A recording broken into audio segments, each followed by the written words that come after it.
Hello all, എല്ലാവർക്കും വീഡിയോയിലോട്ട് സ്വാഗതം. ഇന്നൊരു ബർത്ത്ഡേ വ്ളോഗാണ് കാണിക്കുന്നത്. അപ്പോൾ അതിന് വേണ്ടിയിട്ട് ഞാനൊരു ഡെക്കറേഷൻ ചെയ്യുന്ന കുറച്ച് ഐറ്റംസ് മേടിച്ചിട്ടുണ്ട്. അപ്പോൾ അതും കൂടെ ഒന്ന് അൺബോക്സിങ് ചെയ്ത് കാണിക്കുകയാണ് കേട്ടോ. അപ്പോൾ ഇത് കുറച്ച് ബലൂൺ സെറ്റാണ് കേട്ടോ. ഇതിൻ്റെ അകത്ത് 2 നെറ്റ് സെപ്പറേറ്റഡ് വരുന്നുണ്ട്, പിന്നെ ലൈറ്റ് സെറ്റ് വരുന്നുണ്ട്, ബലൂൺസ് വരുന്നുണ്ട്, പിന്നെ ബർത്ത്ഡേ ബാനർ വരുന്നുണ്ട്.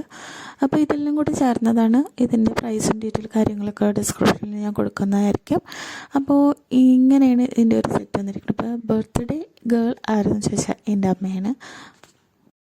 ഒരു ഭംഗിക്ക് വേണ്ടിയിട്ട് ബലൂണൊക്കെ ഒന്ന് സെറ്റ് ചെയ്ത് വെച്ചിരിക്കുന്നുണ്ട്. അപ്പോൾ വെള്ളം അവിടെ ഇവിടെയൊക്കെ ഞാനൊന്ന് സെറ്റ് ചെയ്ത് കൊടുക്കുന്നുണ്ട്. സാധാരണ രീതിയിൽ ഇതൊന്നും ചെയ്യാതെ സാധാരണ സിമ്പിളായിട്ട് ഒരു പായസത്തിൽ ഒതുക്കുന്നതാണ് അമ്മയുടെ പിറന്നാളെന്ന് പറയുന്നത്.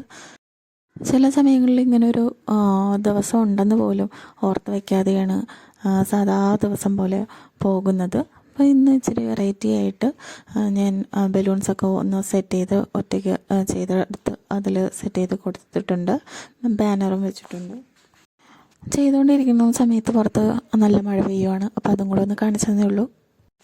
മഴ പെയ്യുന്നത് കൊണ്ട് തന്നെ നവംബർ 14 ബർത്ത്ഡേ, പക്ഷേ നവംബർ 15 നമ്മൾ ആഘോഷിച്ചത്. കാരണം മഴയായതുകൊണ്ട് തന്നെ എൻ്റെ സിസ്റ്ററിനും ഫാമിലിക്കൊന്നും വരാൻ പറ്റിയില്ല. അപ്പോൾ അടുത്ത ദിവസം വന്നിട്ടാണ്. അപ്പോൾ അവരാണ് കേക്കൊക്കെ മേടിച്ചുകൊണ്ട് വന്നത്. അപ്പോൾ അതൊന്ന് കട്ട് ചെയ്തു.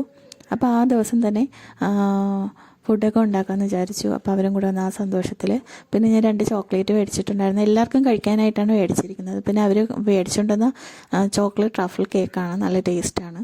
അപ്പോൾ പിന്നെ ഗിഫ്റ്റായിട്ട് 2 സാരി എടുത്ത് കൊടുത്തിട്ടുണ്ടായിരുന്നു. ഒരു സിമ്പിളായിട്ടുള്ള സാരി, വലിയ ഡിസൈനോ മോഡലോ ഒന്നും അമ്മ ഉടുക്കാറില്ല. അതുകൊണ്ട് സിമ്പിളായിട്ടുള്ള ഒരു സാരിയാണ് എടുത്ത് കൊടുത്തിരിക്കുന്നത്. അപ്പോൾ ഈ ഒരു ഗിഫ്റ്റ് സമ്മാനിച്ചു. ഇനി ഉച്ചയ്ക്കുള്ള പ്രിപ്പറേഷൻ നോക്കാം. അപ്പോൾ അതിനായിട്ട് ഞാനിന്ന് സ്പെഷ്യലായിട്ട് ചിക്കൻ ബിരിയാണിയാണ് വെക്കാൻ പോകുന്നത്. അപ്പോൾ അതിനായിട്ട് ഇത്ര ഇൻഗ്രീഡിയൻ്റ് ആണ്. ഇതൊക്കെ ഒന്ന് നന്നായിട്ടൊന്ന് ക്ലീൻ ചെയ്ത് നമുക്കെടുക്കാം. അപ്പോൾ ഉള്ളിയൊക്കെ നന്നായിട്ട് തൊലി കളഞ്ഞ് നന്നായിട്ട് കഴുകിയെടുക്കുക. ഞാൻ ഇതിൽ 1 തക്കാളിയാണ് ആഡ് ചെയ്യുന്നത്. പിന്നെ 2 തക്കാളി വേണമെങ്കിൽ അതനുസരിച്ച് എടുക്കാം. പച്ചമുളക് ഒരു 5-6 എടുത്തോളൂ. പിന്നെ ഒരു വലിയ കഷ്ണം ഇഞ്ചിയും കൂടെ എടുത്തിട്ടുണ്ട്. ഇതെല്ലാം നന്നായിട്ടൊന്ന് കഴുകി ക്ലീനാക്കി എടുക്കണം. മുളകൊക്കെ നന്നായിട്ട് ചെറുതായിട്ടൊന്ന് അരിഞ്ഞെടുക്കണം. 3 സവാള എടുത്തിരിക്കുന്നത്. അത്യാവശ്യം വലുപ്പമുള്ള സവാളയാണ്. ഇത് നമുക്ക് ഫ്രൈ ചെയ്യാനും വേണം. അതുപോലെ തന്നെ നമുക്ക് ചിക്കൻ്റെ മസാല കൂട്ടാനായിട്ട് വേണം.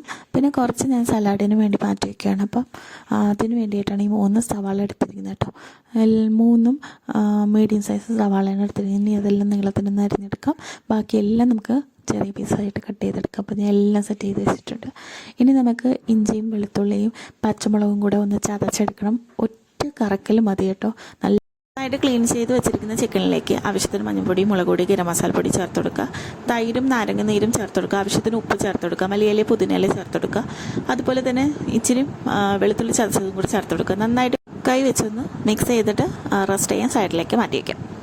ഇനി ഞാൻ അരിയാണ് എടുത്തിരിക്കുന്നത്, ജീരശല അരിയാണ്. അപ്പോൾ അതൊന്ന് കഴുകിയിട്ട് ഒരു സൈഡിലേക്ക് ഊറ്റി വെച്ചിട്ടുണ്ട്. അപ്പോൾ 2 കപ്പ് അരിയാണ് ഞാൻ എടുത്തിരിക്കുന്നത്. അപ്പോൾ വേവിക്കാനായിട്ട് 2 കപ്പ് അരിക്ക് 4 ഗ്ലാസ് വെള്ളമാണ്.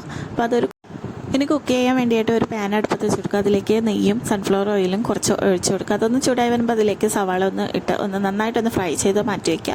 അതുപോലെ അണ്ടിപ്പരിപ്പ് മുന്തിരി ഒന്ന് ഫ്രൈ ചെയ്ത് മാറ്റി വയ്ക്കുക. അതേ സെയിം എണ്ണയിൽ തന്നെ നമുക്ക് കുറച്ച് സവാളയും കൂടെ നന്നായിട്ടൊന്ന് വഴറ്റാൻ വേണ്ടി വിട്ട് കൊടുക്കുക. അപ്പോൾ സവാള വഴന്ന് വരുമ്പോഴത്തേക്ക് ഇഞ്ചിയും പച്ചമുളകും ചതച്ച പേസ്റ്റ് ഇതിലേക്ക് ചേർത്ത് കൊടുക്കുക. നന്നായിട്ടൊന്ന് അതിൻ്റെ പച്ചമണം മാറിക്കഴിയുമ്പോൾ തക്കാളി ചേർത്ത് കൊടുക്കുക. തക്കാളിയുടെ കൂടെ തന്നെ നമുക്ക് ഒരു തണ്ട് കറിവേപ്പിലയും കൂടെ ചേർത്ത് നന്നായിട്ടൊന്ന് മിക്സ് ചെയ്തെടുക്കാം. മസാല ചേർത്ത് വെച്ചിരിക്കുന്ന ചിക്കൻ പീസസും കൂടെ അതിലിട്ട് നന്നായിട്ടൊന്ന് കുക്ക് ചെയ്തെടുക്കുക. അപ്പോൾ ആ സമയത്ത് ഞാൻ അടുത്ത അടുപ്പിൽ അരി വേവിക്കാൻ വേണ്ടി വെച്ചായിരുന്നു. കുക്കറിലാണ് വേവിച്ചെടുക്കുന്നത്. കുക്കറിലാകുമ്പോൾ നമുക്ക് 2 വിസിലിൽ നമുക്ക് കരി നേടി കിട്ടും.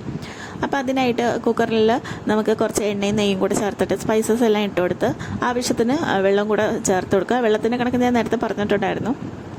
അപ്പോൾ അതും കൂടെ ചേർത്ത് ആവശ്യത്തിന് ഉപ്പും ചേർത്ത് നാരങ്ങ നീരും കൂടെ പിഴിഞ്ഞു കൊടുത്തിട്ട് അരി കഴുകി നന്നായിട്ട് ഇട്ട് കൊടുക്കുക. അത് നമുക്ക് 2 വിസിലാകുമ്പോഴത്തേക്ക് സെറ്റായി കിട്ടും. അപ്പോൾ അതങ്ങ് മാറ്റി വയ്ക്കുക.